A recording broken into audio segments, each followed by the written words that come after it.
Hey, I'm here with Allison Wergeland, and I am so excited to share some time with her and get to know her background. I know some things about her as we've worked together in cabarets, and most recently, finally, got to do a show together, Anastasia, and she is.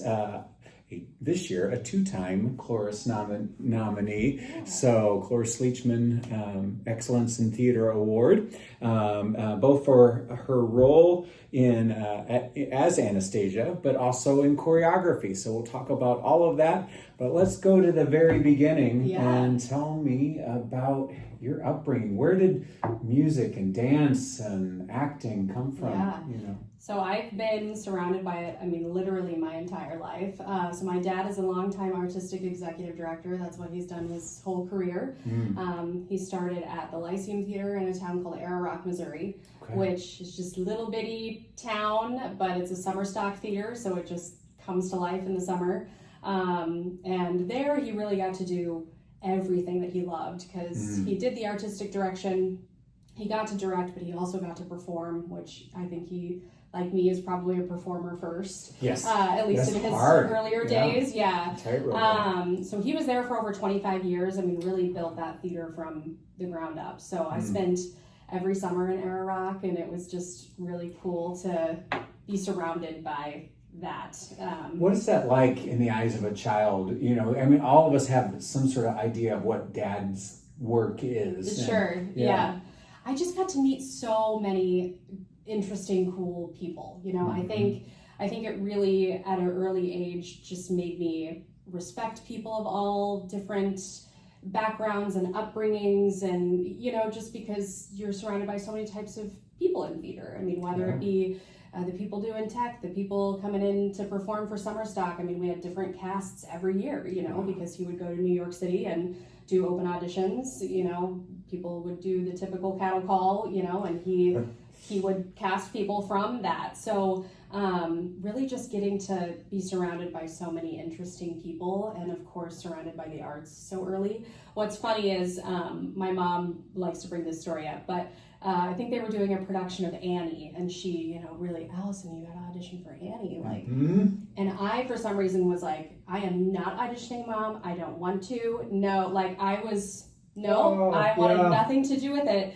And my parents were very respectful of that, and I couldn't tell you that early on why that was. I was so young, I don't know. And then by the next year, they did Wizard of Oz, and I was a munchkin. And then, it never stopped. So it's just kind of funny how, as a kid, you kind of have these realizations just randomly, maybe I do want to do that, but why I didn't want to do it to begin with, I don't know, but they really let me create my own story. And I definitely didn't have stage parents, nothing like that. No pressure. They probably would have preferred that my brother and I not choose the arts, just because, a more lucrative career, and it's difficult, and they both lived that life, so, but they've been very, very supportive with what we've chosen. And I think we've both found, a healthy balance of being able to do both the arts as well as other things. Absolutely. So, yeah.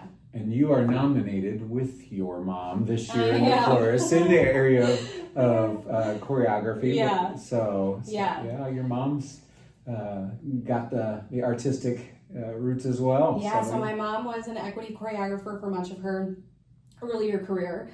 I believe the theater arts is how my parents met. I'm not sure if I know that exact story, but she did stuff at the Lyceum as well for many years.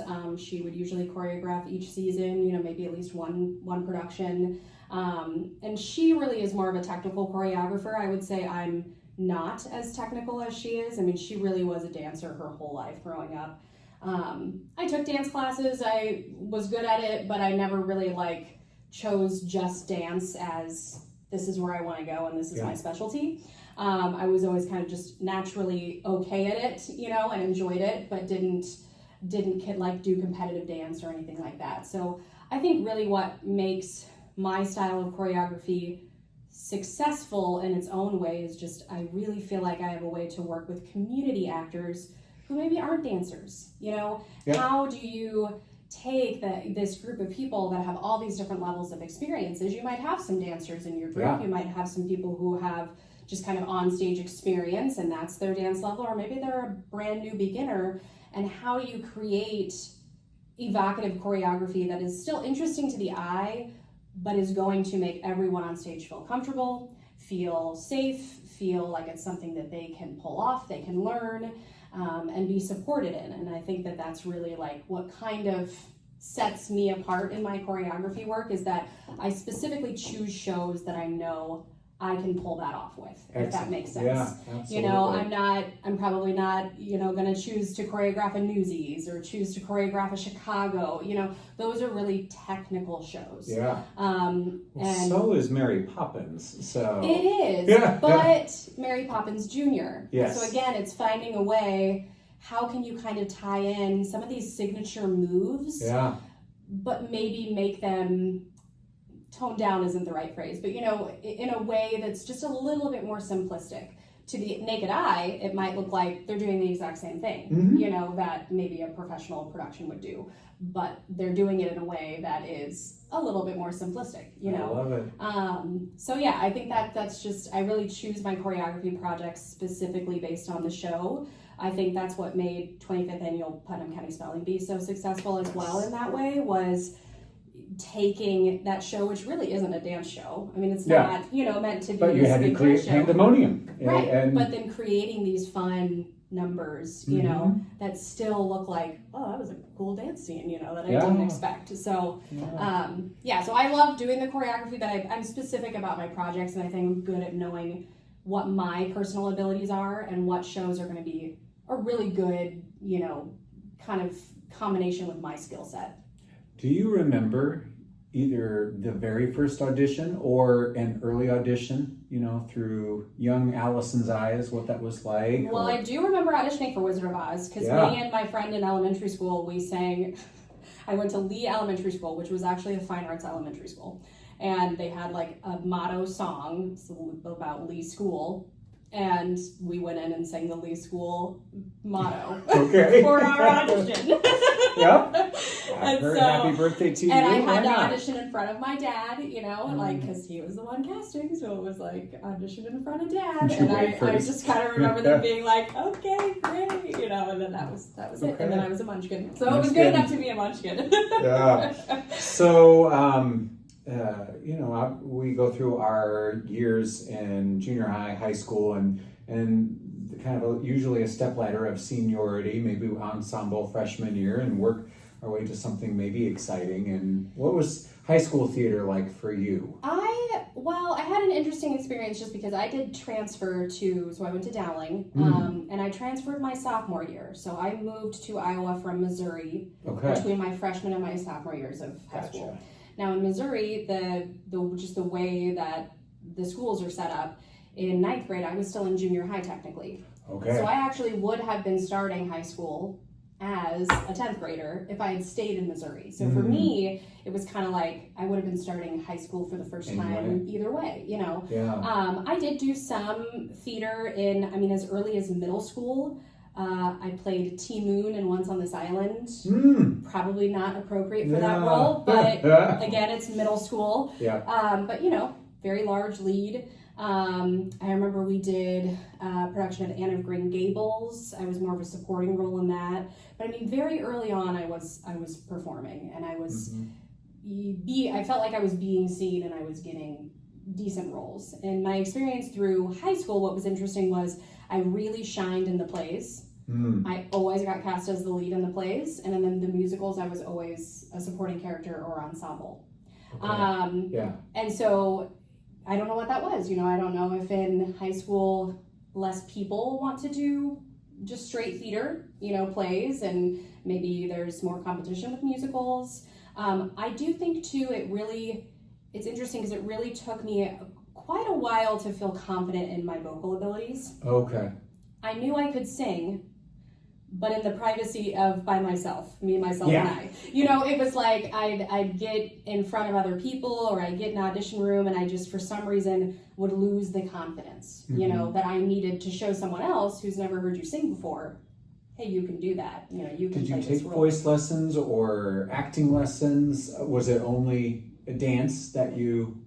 So I didn't really take voice lessons specifically until probably high school. Okay. And that would be more, you know, your choir, we had Dowling has a pretty well-known a cappella choir. Mm-hmm. And so I really got to hone in on, I think, vocals once I came into Dowling, just because they really have a very good choral program. You know, they have a good jazz choir, they have show choir, so they have all of those things where I felt like I was able to get some one-on-one time with my choir director to really find out, like, where does my voice sit? You know, what's interesting is I always sang soprano 1 in high school. Okay. I don't consider myself a soprano 1. Now, Can I sing those notes? Yes. Does it mean I should be? No. You know, I mean, you just kind of learn as you age and as you hone in on your skill where you really shine. Yeah. And I am a mezzo soprano through and through. Like I am, you know, I can give you the melty belty stuff, but I'm really rich in that mezzo range. You know, I probably would shy away from like a soprano 1 role these days because I know there's going to be somebody that's better suited for that than I am. But it is interesting how you look back and you're like, well, in high school, I was just pegged soprano 1. Like, here you go, like sing that, you know. But I would say high school was where I really started to like be able to feel out just my vocal abilities. And it really took not until I would say college that I really then found the confidence of like, okay, I kind of know where I shine and, you know, what roles might be best suited for me and stuff like that. Your bio has over 30 plays and musicals on it, and that does not it's include missing a lot. It does not include high school, etc.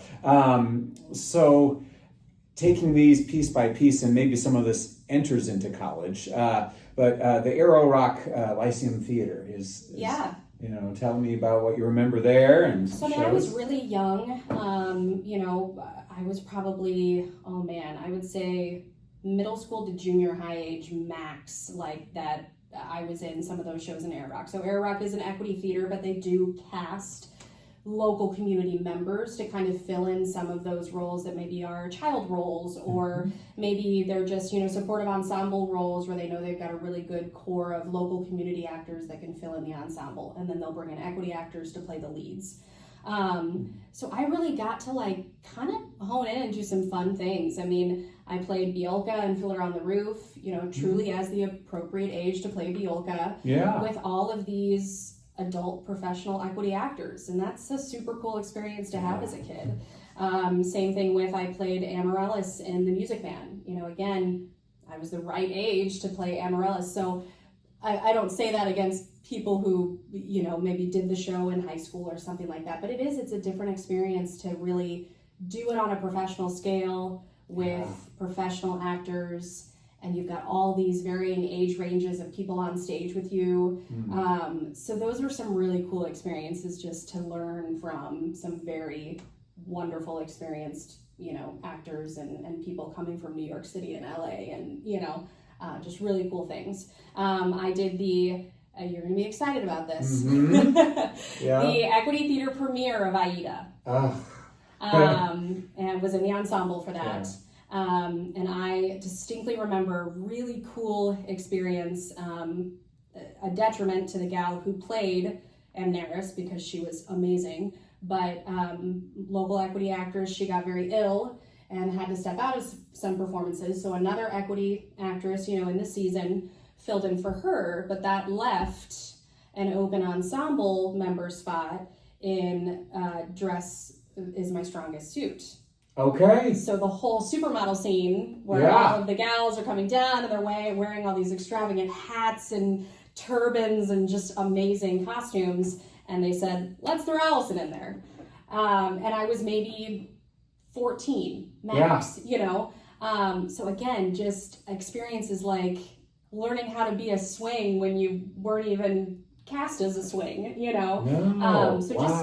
Really, really neat early experiences that I think really shaped just my professionalism, I like to think, and you know, just learning from so many people that are in the trade and in the arts. And that you even have the wisdom, because not at a young age, sometimes, students are just in the moment, but Sure. hearing from you, you saw things you could learn from those you were surrounded by. And that's valuable. Yeah, So So to be really teachable like that. really neat early experiences at Air Rock. I did a handful of shows there. I mean, not a ton. And then my father left that position and went to a new theater. And then that's what brought me to Iowa, because my mom lived here already. My parents divorced at a very young age. And, of course, like when you're young, you're like, what's closest to where I live now? Iowa, not Virginia, which is where my dad was going. So that's how it came. I mean, that's how it became Iowa. It was just like, well, it's closer and I'm going to go live with my mom, Okay. So, yeah. But So you were a slave in Aida as well, and so I assume you got to sing "The Gods Love Nubia." we Were you in did, the yeah, number? I did get to sing that. My Yes. favorite. Yeah. So, Yeah. That's so awesome. But just, one of my favorite shows. I'd love to do it as an adult. Amneris is a dream role. Yeah, it's just, love that show. There was a unique single opportunity you had at Blue Lake Fine Arts Camp. Let's see, you're in Little Women. Is that correct? No? Godspell. Yeah, Okay. so Blue Lake Fine Arts Camp, my mom kind of introduced me to them because they I like to call them the poor man's Interlaken, and I mean that like out of love. Yeah, Interlaken is expensive, and it really is like kind of a more hoity-toity, upper scale fine arts camp.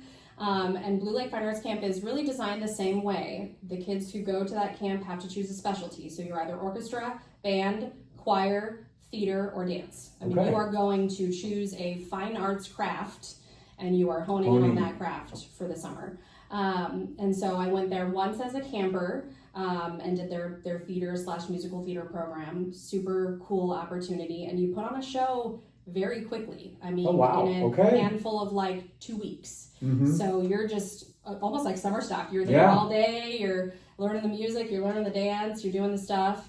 And then I actually went back later on as a counselor. And that was super cool. Full circle.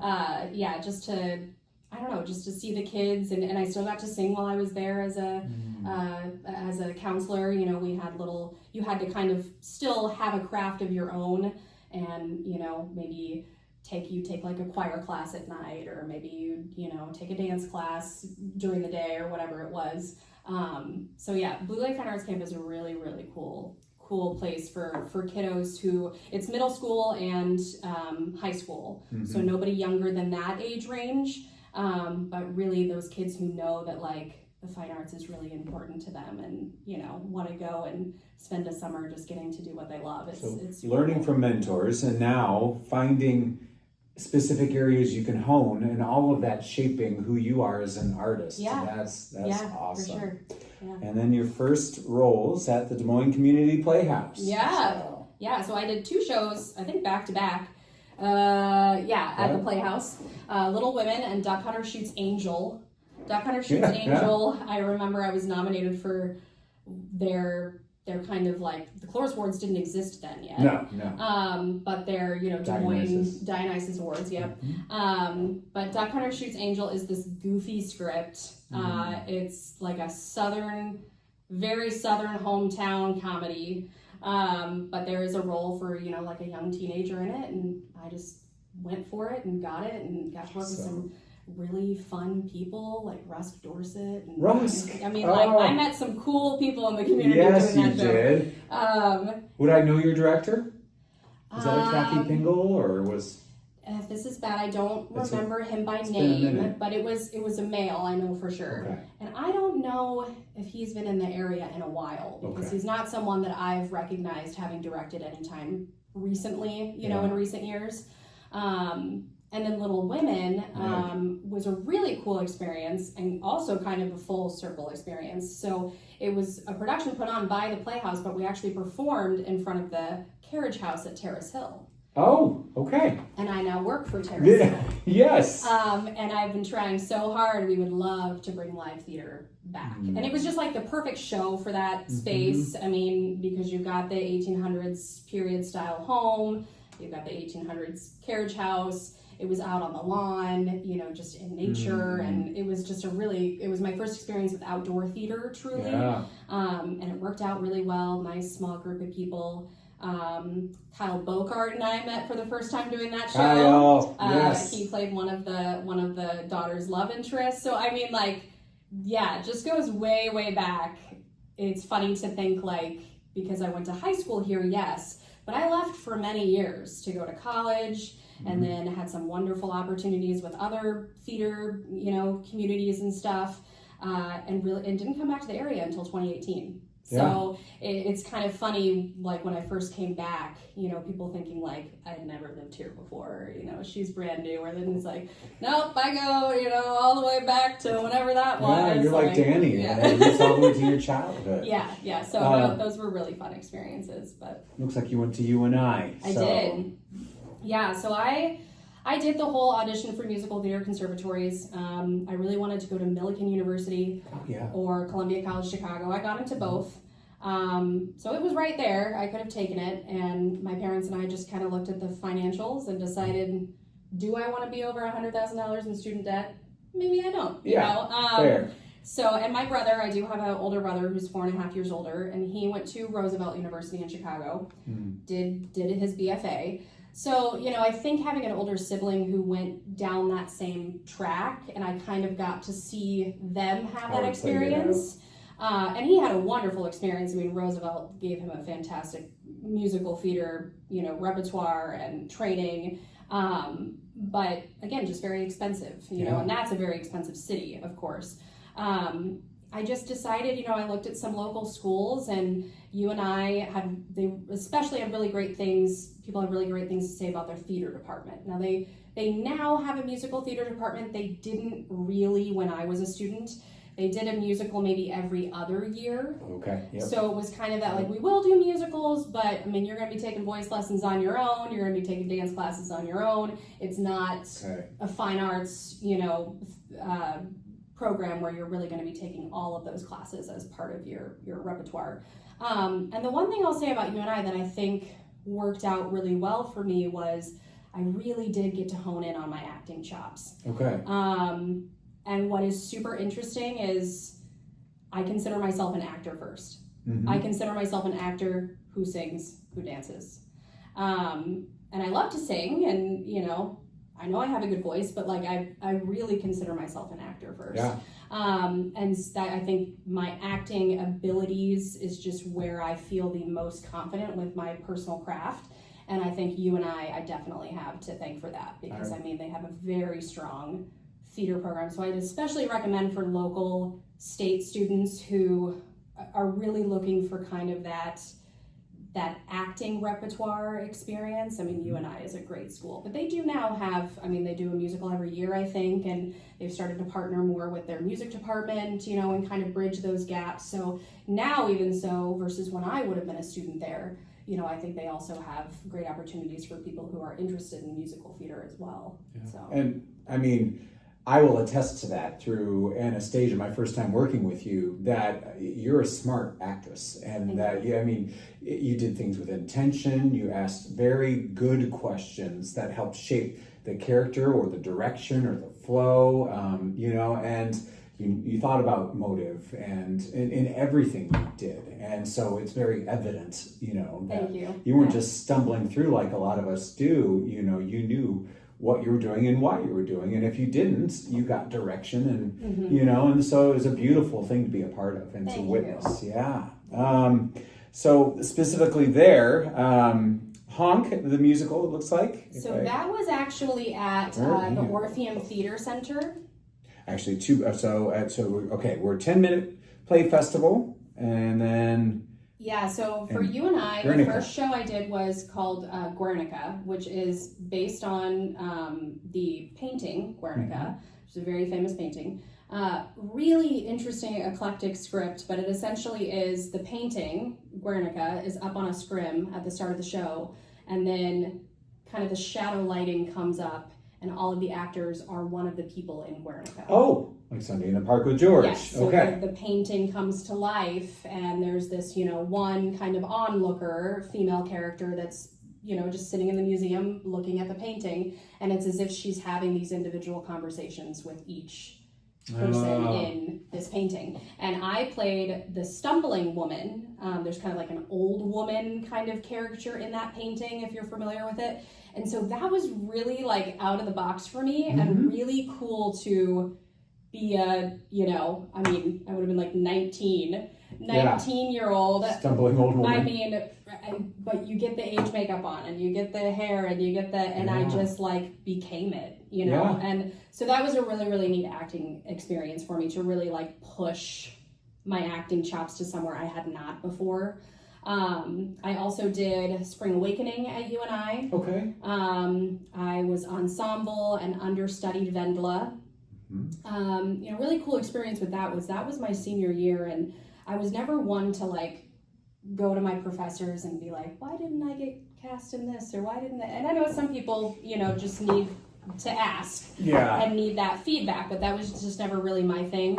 But because it was my senior year, I was like, okay, well, I'm gonna ask, what's going on. And he said, my professor at the time who was directing the show, he said, if you're going to go on to be a professional actor, the only thing I have left to teach you is how to be an understudy and how to be a swing. He was like, I don't need to teach you how to be a lead.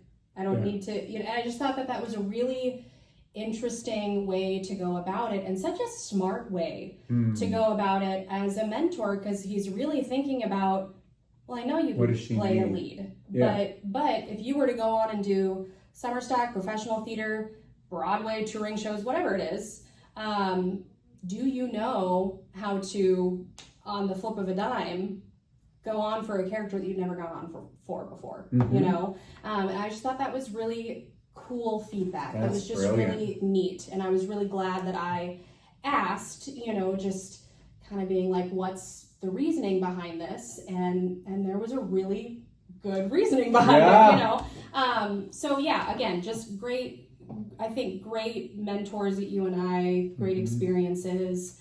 I really didn't have a ton of like these big key lead roles in UNI, but I look back and I don't think that that's what my time there was meant to be. It was shaping you. It was shaping me in a lot of other very important ways. So, yeah. And then you went to community theater in Waterloo. Yeah, so because I was already in the Cedar Falls area, obviously for school, I stayed there after graduation. I was lucky enough to get kind of my first like big girl job at the Grout Museum District in Waterloo, and worked in special events there and education, and started to do stuff at Waterloo and Cedar Falls. But Waterloo was really, they were so good to me. Waterloo is how I met my best friend, Ashley. That's how Ashley and I met. So Ashley and I went to school together. We did both go to UNI, but our paths just didn't really quite cross. She's only a year older than me, but because I was a transfer student, I was also a year farther behind, right? So it was more like academically, I was 2 years behind her and she was, 2 years ahead of me. So our paths just never quite crossed at UNI. And then we did a little show called Cabaret together at Waterloo. And she was Sally Bowles and I was Fräulein Kost. Yeah. And it was just like, we were inseparable after that. Like, it was just the coolest, now I'm getting emotional. But yeah, just the coolest thing. Like, and Fräulein Kost was really neat because she also is not a typical role that I would see myself in. So she was super fun and super out of the box.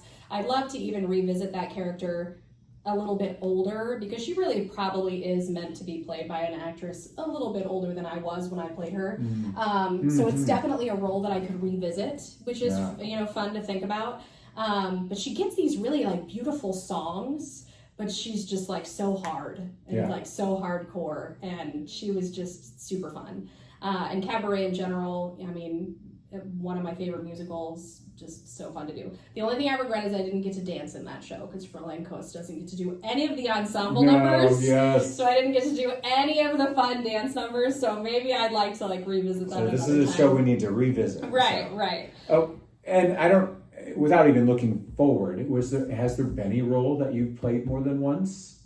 Oh gosh. I don't think so. And has there been a show you've done more than once? Technically Fiddler on the Roof. Okay. Because I did it at Air Rock, professional theater as Biolka, and then I did it in high school and I played Fruma Sarah. Oh, okay. In The Nightmare, So yes. Very, very different. Very different, yes. But yeah, so I think that's the only show that I have overlap where I would have done two productions of it. So diving in, what would you repeat? Or, Ooh. Yeah, any role? I did play Kathy Selden in Singin' in the Rain in Waterloo. I would love to revisit that show again. I think that was one of the first times in my career where I really felt like, and I mean this like not in a conceited way, but just like I am as good as people say I am. Just kind of have that like. Because there's so much time in our lives we don't believe it. Yeah. When we're in our head and insecure. I just really feel like that show and that role was one of the first moments where I was like, oh yeah, I can do this. Yeah.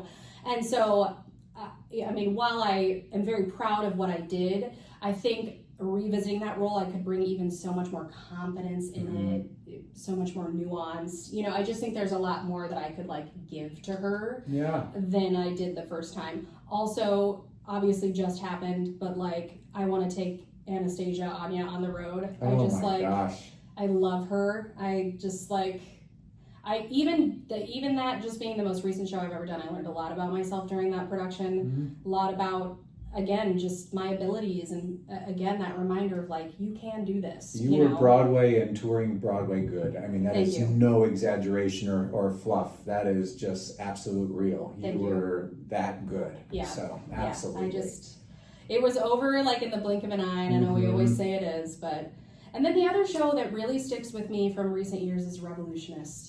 Yeah. It's just man, that group of girls. Theater.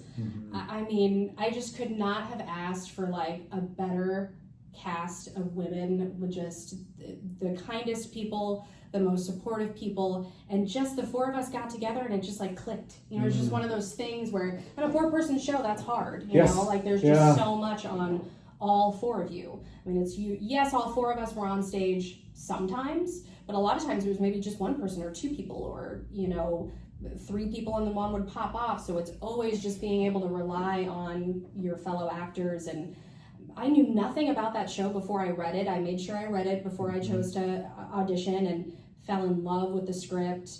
Absolutely loved working under Megan Helmers. Yeah. I'd worked with her as a choreographer and of course phenomenal choreographer, but loved her as a director.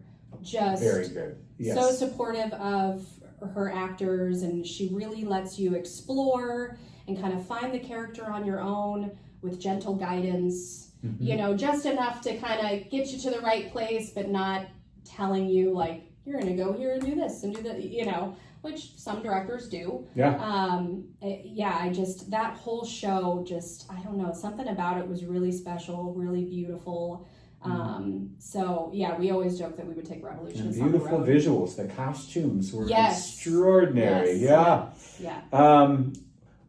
Oster Regent Theater, is that how you say that? Yeah. Okay. So the Oster Regent Theater doesn't exist anymore, sadly. Oh, but no. Okay.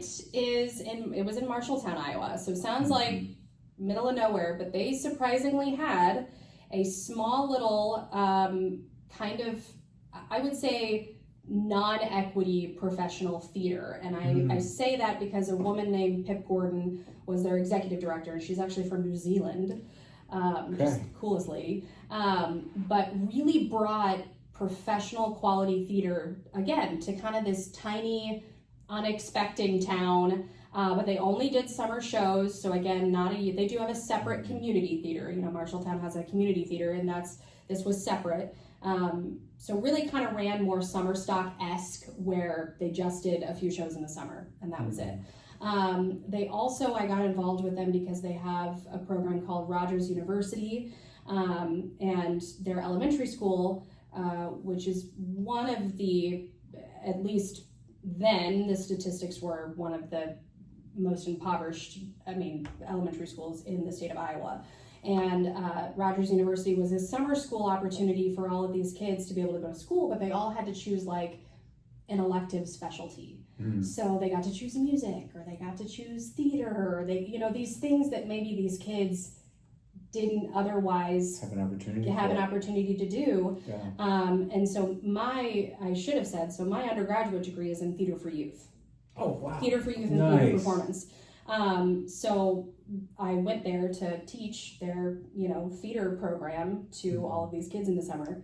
Just the coolest experience. I mean, working with those kids and just seeing how excited they would get about, creating a stage out of boxes, or, whatever we were doing that day. It was just like, just the funnest. I had 2 super fun summers in a row there. And then I also got hired to be a performer those 2 summers as well. So we did Honk the musical. That's how I met Ryan Penning. Okay. Yeah. So Ryan played the male cat, and I played the female cat. Nice. So that's how far back Ryan Penning and I go. Oh, right. And then we did a musical called Something's Afoot, which is like a comedy, farcical musical. Super fun. I played the maid. They had everybody in it dies. It's like one of those comedy murder mysteries. But everybody's dying in random weird ways.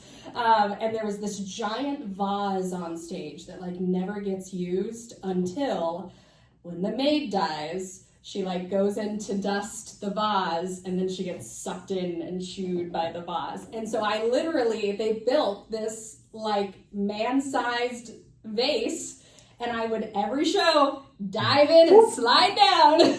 Oh, God. It was so fun. Yes. Oh, that's awesome. I'm pretty sure I got some bruises along the way.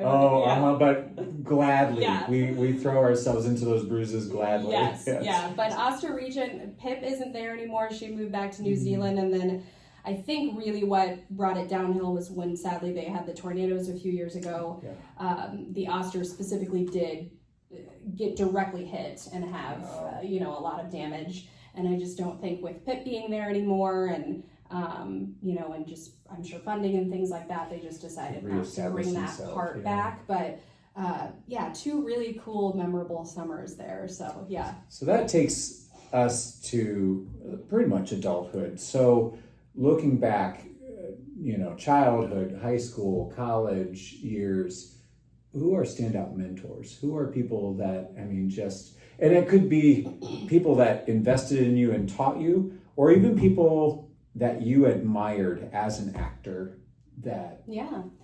Well, and in high school, I have to thank my high school drama director, because, and that happens to be Bridget Sheaf's father, Tim Sheaf.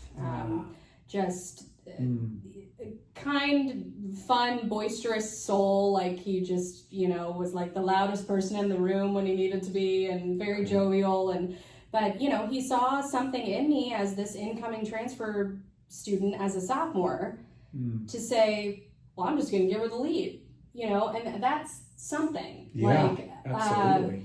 Yes, he did have a connection with my mom, because my mom long time has choreographed the musical for Dowling. But I don't believe he had ever met me before. He had obviously never seen me perform before. And so he really gave me some of my earliest, really good experiences acting wise, as a young adult, to kind of, explore different characters and different worlds and stuff like that. I did my first Shakespeare show in high school. That's hard content. Yeah. I did As You Like It.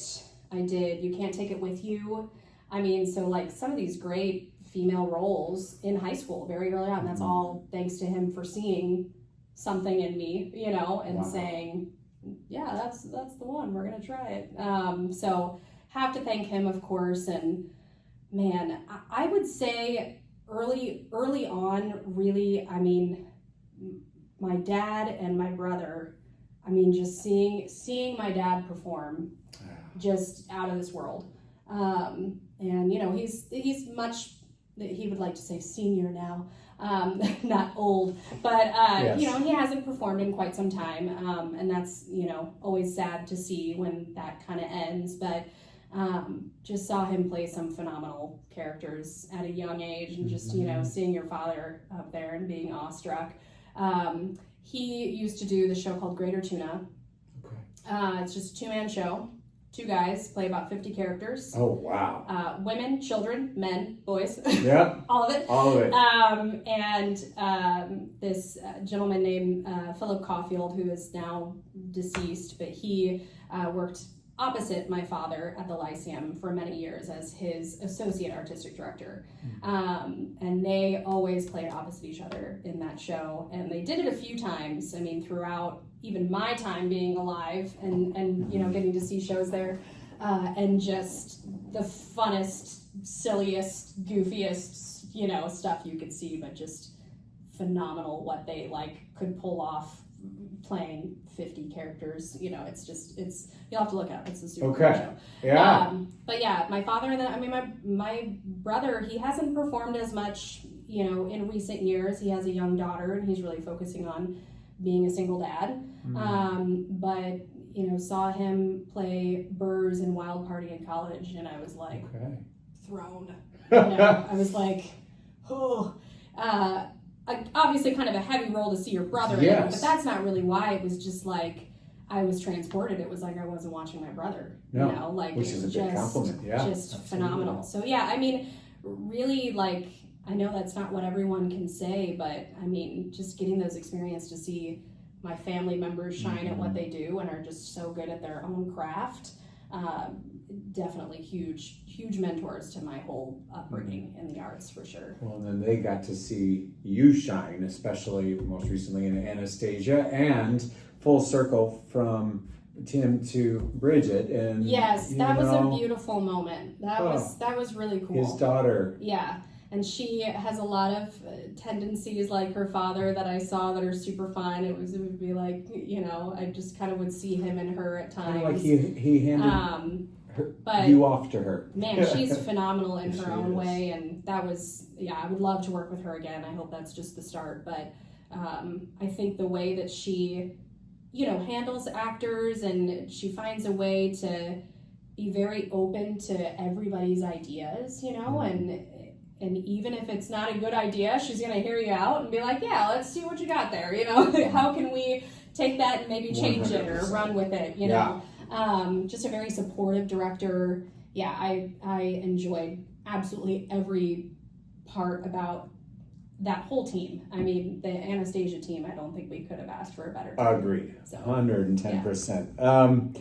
You're back in the area and getting involved in Ankeny Community Playhouse, Des Moines Theater, Des Moines Community Playhouse. I kind of like bounced around at first. Yeah. Because my first show back was Ankeny, I think. Yeah. Elf.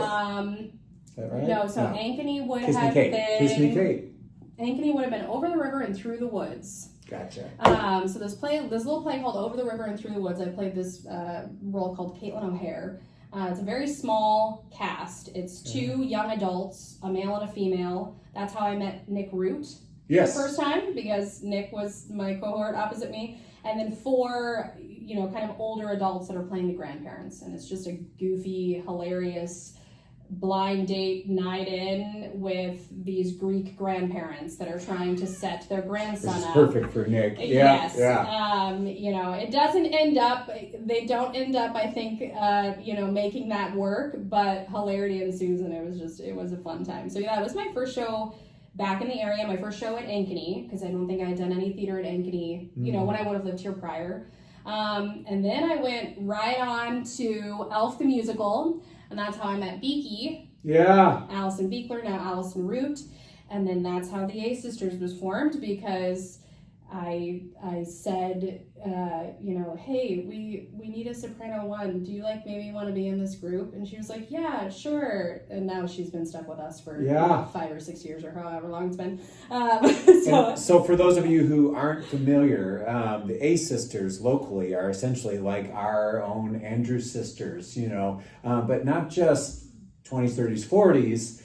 You do postmodern jukebox. You know. Yeah, this year especially, we are people who are familiar with our holiday show at Tallgrass. This will be our 4th year doing it, and it really started as truly, I mean, Christmas music, of course, and that was an easy place to start. It makes sense. It's during the holidays. There is a ton of repertoire that you can choose from that era of holiday music.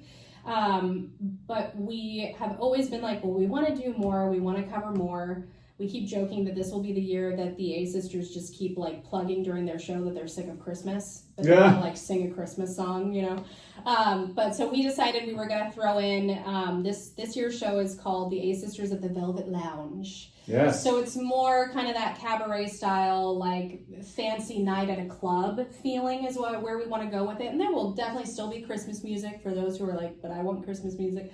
And there will still be a small signature USO show segment. We always do that. Yeah. I joke that if we didn't sing Boogie Woogie Bugle Boy, people would riot, but they probably wouldn't. But so that'll be in there. But we're definitely going to throw in. We have this fun idea of kind of honing in on postmodern jukebox, making these maybe popular songs now jazz style, like a Pink Pony Club jazz. Exactly. Yeah, and that actually might be on the list. Oh, so funny that you said that. So it'll be kind of this fun way to try this new concept, but still throw in those pieces that people are used to and people expect. Something for everybody. Yeah, we're excited to learn some new stuff and just have fun with it. And Alex Lindsley is directing it, which was your Dimitri. Which was my Dimitri. Also chorus nominated. Yes, for he's phenomenal. Also couldn't have asked for a better Dimitri. So just a great group all around. But so went to Elf the Musical,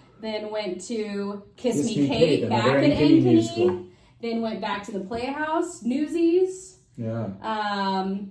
Then went to did my first show at Actors Ames after that. I Love You, You're Perfect, Now Change. Super fun show.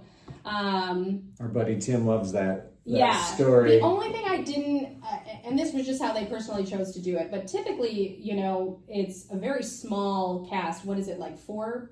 Is it 4 people doing all of the roles and all of the characters? Well, they casted more like, I want to say 6. So it's not like they did a giant cast or anything, but they just casted a little bit more to kind of spread those roles around a little bit more evenly. And I think it would be fun to do that show truly like the way it is written. Sure, yeah. Just so to you can play be around multifaceted. Play around with characters. even more. Yeah, but that was my first thing at Actors Ames, and then we did our evening with Sondheim Cabaret for Tallgrass. That was kind of Tallgrass's intro into this, outdoor summer theater concert, series that they now do. Amphitheater. So that was super fun. And then Revolutionist followed that.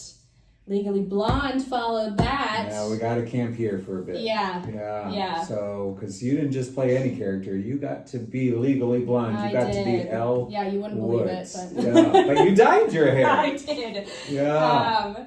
But man, she was fun. That was a role that I never expected to ever get to play. I think she is one of those characters that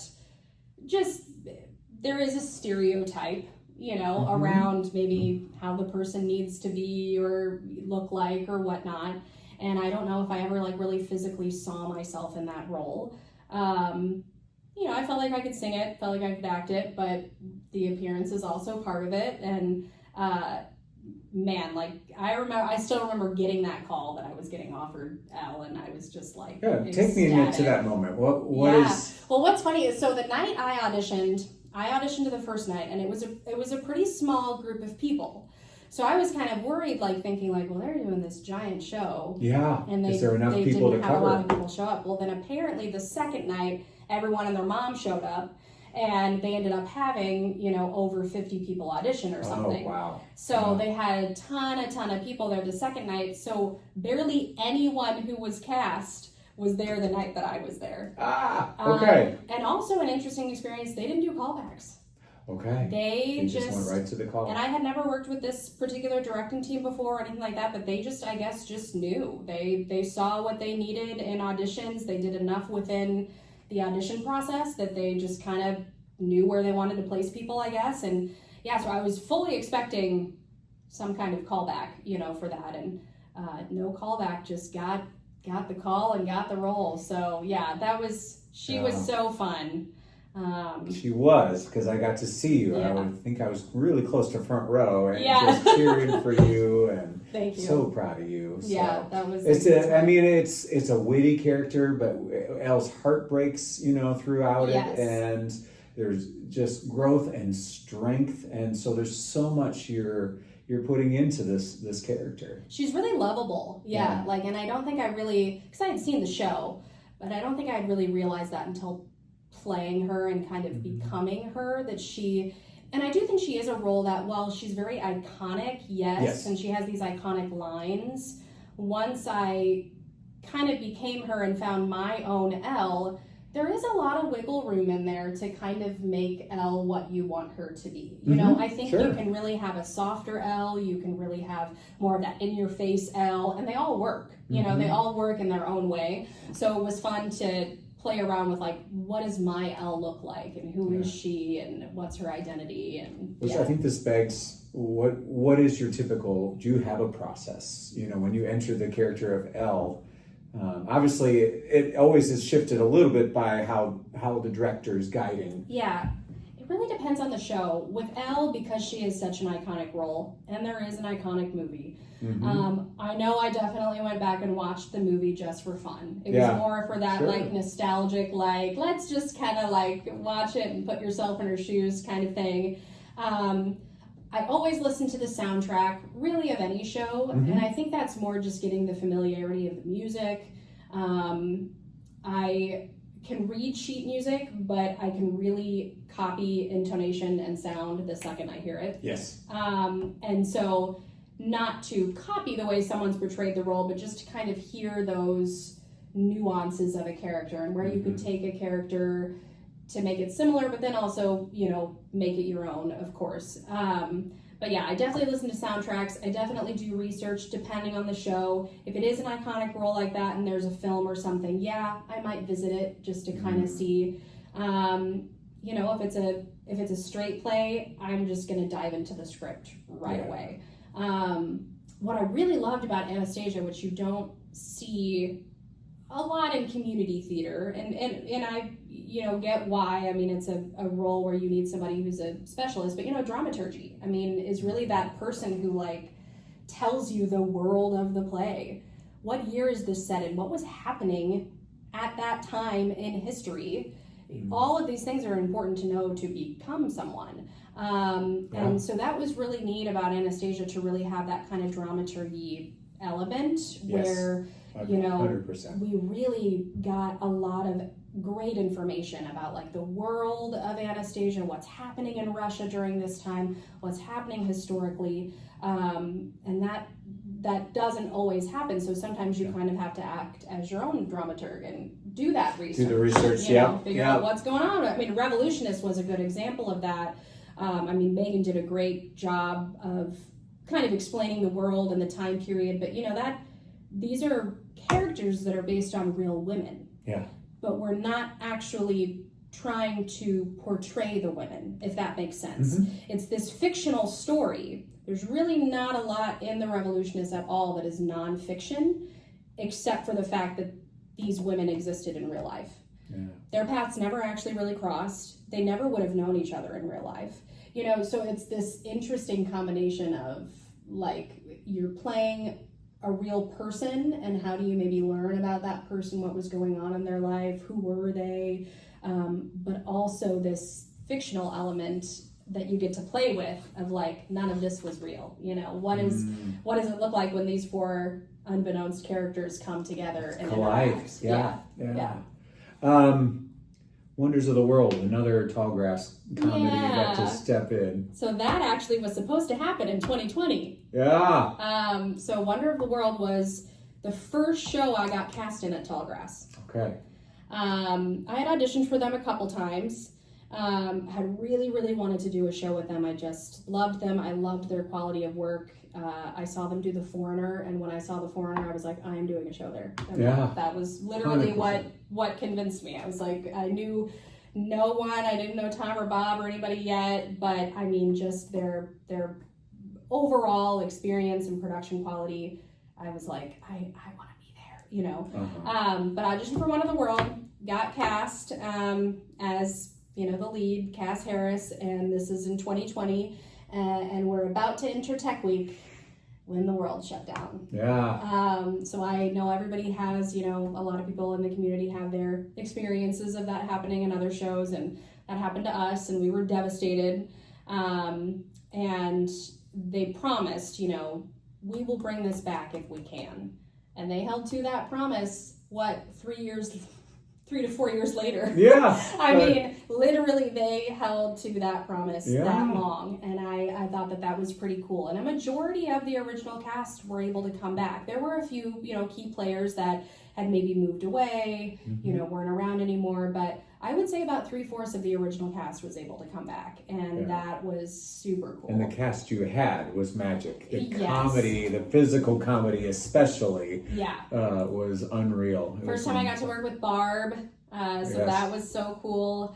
That's how Whit and I met, and I just adore him. Interesting.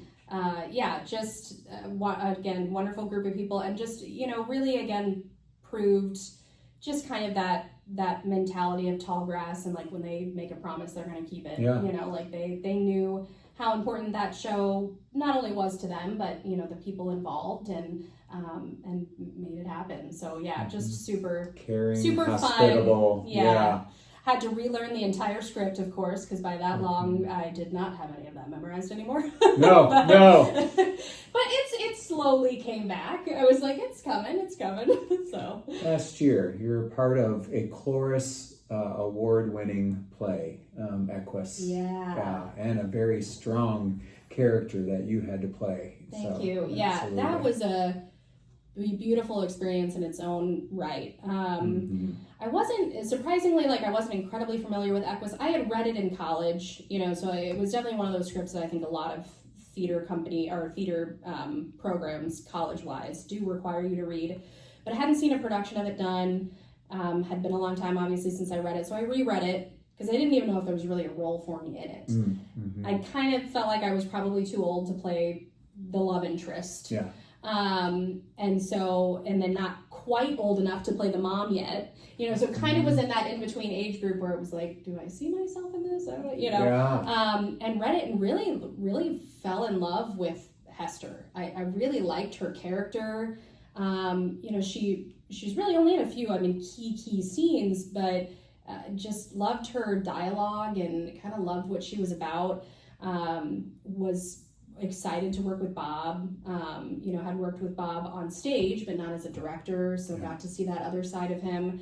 And again, another example of just like an awesome group of people coming together and creating. That was a cast and a show for the ages. It was real good. Yeah, hadn't worked with the Hames before, so I got to work with Dan both of Kim. them. Yeah, just like, Sean Canuso, hadn't worked with him. Really, like, hadn't worked with Sam. Sam and I hadn't been in a show together. You know, we kind of knew of each other and had crossed paths, but one of those examples of, like, you see all these people that you admire, and you're like, one day, you know. And then just have an opportunity where it all collides. It all just came together. Yeah. That beautiful show. Yes.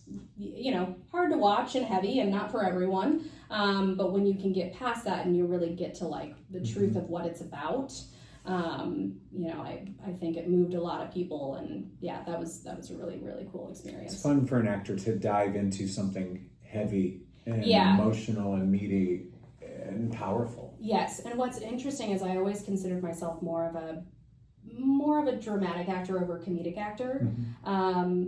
I think I just need to trust my comedic timing a little bit more. But what's funny, looking at these roles, you know, is that a lot of them have been comedies. And so Equus was the first show in really a while where I really got to hone in on something like deep. You know, there were no laughs to be had. That's not what it is. It was nice to delve into something very different, different kind of role for me. Just all of it, wonderful experience. So Mary Poppins Jr. Yeah. So let's talk about that. Yeah. So because you are nominated for choreographer, and that's, you know. Oh man, it's fun to go back to youth theater because again, like I did do that in college, and you know I saw myself maybe going into theater education, and kind of had all these different paths that I saw myself maybe going down. What's interesting about that program, which sadly does not exist at UNI anymore, They, of course, have their education department, but Theater for Youth was part of the theater department. So you didn't come out with a teaching license. Okay. So the issue there was I was trained to be an education director. If I wanted to go move to a theater, wherever would take me and be their education director, was definitely well trained to do that. And was well trained to be a drama teacher, but just didn't have the teaching license to say I could do it. So then it was the decision of, well, do I want to go back and get a second bachelor's degree just to get my teaching license so that I can teach theater? Or do I want to find ways to do it, but maybe it's not my 40-hour-a-week gig? And so I really hadn't done anything Theater for Youth related probably since being in Waterloo, because I did do a lot of like education classes for them and stuff like that on their Children for Youth side. And so it had been a while since I had gotten to do Theater for Youth, and it was just so fun to come back to the kids and man, you see the fruit of all that effort, all your studies poured out into reality. Yes. And just a fun group of kids, so talented. I got to act as their dialects coach as well. So I did train in dialects at UNI. Not all the dialects, I can't give you all the dialects, but I can teach you a really good British Cockney or British PR or maybe some Irish. That's about where it lands. But so it was really fun to like not only choreograph, but have these other little like kind of pieces in it, where I got to kind of, and I mean, they just like, those kids took it and ran with it. Beautiful and magical shows, and then you see it through the lens of child performers and student performers. Yeah, it was. You made magic. And I love Des Moines Young Artists. I mean, I definitely plan to return and do something with them in the future. So yeah, just wonderful organization, and yeah, that was so fun. So we've touched on it several times, but your journey as Anastasia, stepping in, just describe maybe from start to finish highlights of things, what you learned, what you experienced, maybe even what you experienced with fan interactions, what you take with you. Yeah. I mean, even just starting from the audition process, they had over 50 people audition, which was what I was told. Like 46 of them were women. Mm-hmm. So not great odds for the women, great for the men, but also need more men. Yes. And, so just knowing those numbers going in as a female, obviously everyone wants to play Anya, wants to play Anastasia. Mm. I just really saw myself in her. Like, I just really believed, like, I can do this, and, when I got the offer, just obviously was just ecstatic and started doing all my homework, like, right away. Not that I probably already wasn't doing homework before I was cast, but, and just so happy about, like, the final lineup, everybody. I mean, I got to work with some fun return people, so a few of my Legally Blonde pals were in that cast, which was super cool. Yes. So Catherine played, why do I always blank on her name? The girlfriend of Warner. Oh, yes. No, same. But, great, fun character. And then Anna was in the ensemble of Legally Blonde, so like super fun to see that come full circle at a totally new theater, new town. To see some people, and then obviously lots of wonderful new faces. That ensemble was just like, the first time I heard them all sing together, I was like, Theo and Bridget knew what they were doing. Yes, they did. Like, they knew what they were doing, and I told people that. I was like, you will know when you hear this group of people together. They knew in auditions. Yeah, and it wasn't club over the head type of directing. It was gentle. It was... Yes, but it just, like, man, in music rehearsals, like, it just jived right away. Yeah. So, was super excited right off the bat. I could tell it was just such a strong group of people. Everyone was so kind and down to earth. The one thing, both Alex and I have kind of reflected on this after the fact, but they make you do the receiving line, and not every theater lets you do a receiving line, so you don't always get quite that experience. But of course, we expected people are going to want to take pictures with Anastasia, so we'll do the receiving line in costume. And just everyone who talked to us just truly, genuinely seemed taken aback in a good way. Yeah. If that makes sense. Yeah.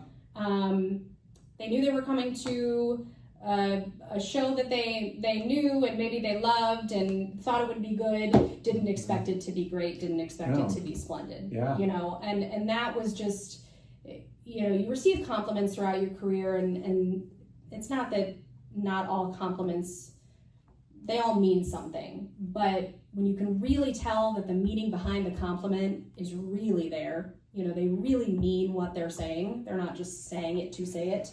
And that's just what I felt about what people were saying about the show. It just seemed so genuine.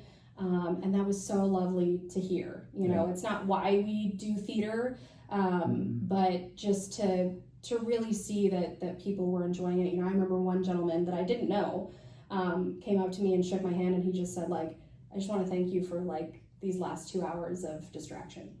Yeah, right. He was like, this was beautiful. Thank you so much. Thank you for sharing your talent with us.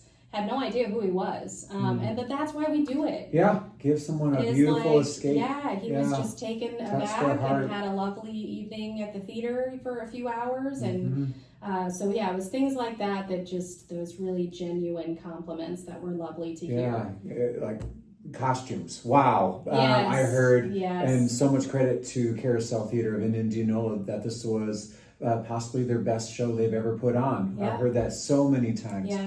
And I also always heard that Allison is Anastasia, you know, and that was a repeated compliment, whether it was given directly to you or to me as they talked about you. And it's true. I mean, your voice was clear as a bell and beautiful, and you personified the character from head to toe. Thank you. Yeah.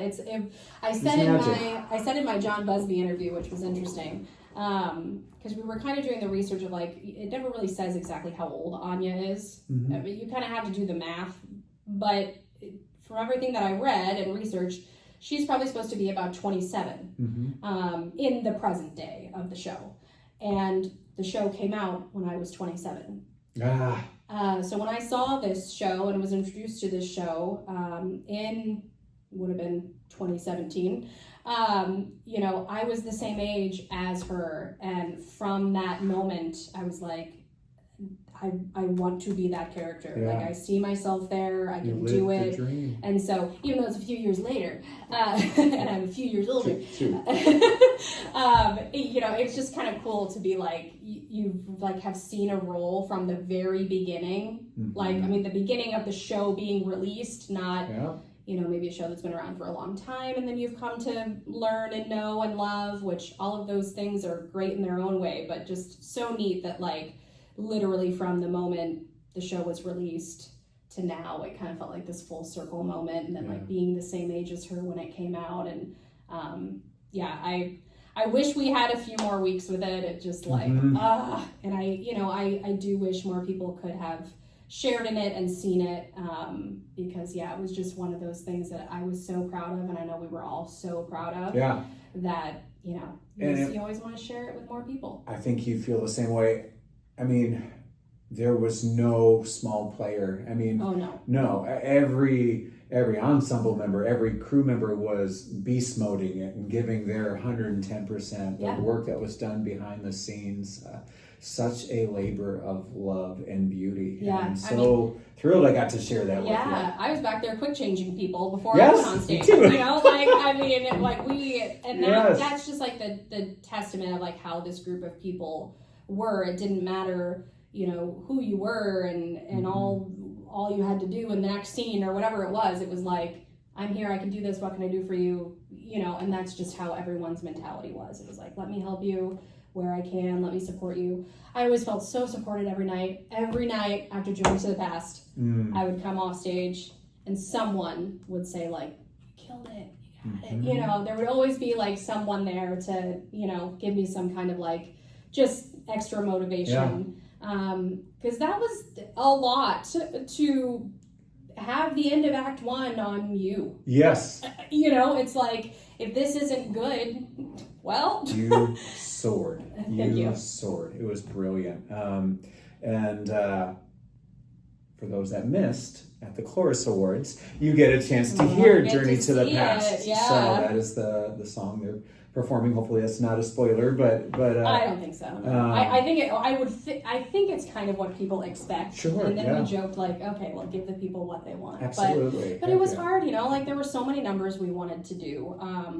And for many reasons we couldn't. The costumes being rented, we can't put the ensemble in those gorgeous costumes, and and then just like we were thinking, Alex and I were talking about this. We were like, there's really no one number where like everyone, you know what I mean, like could be showcased. It's true. And that's hard, so I'm gonna try to bring it for everyone and just represent for everyone. But Anastasia's story. And so but I would love if I could share. You're representing all of us in that moment, and I'm so proud of you. Like I say, I've known you from so many different facets, from seeing cabarets to watching you in the A Sisters, watching you perform in shows, now sharing a musical with you.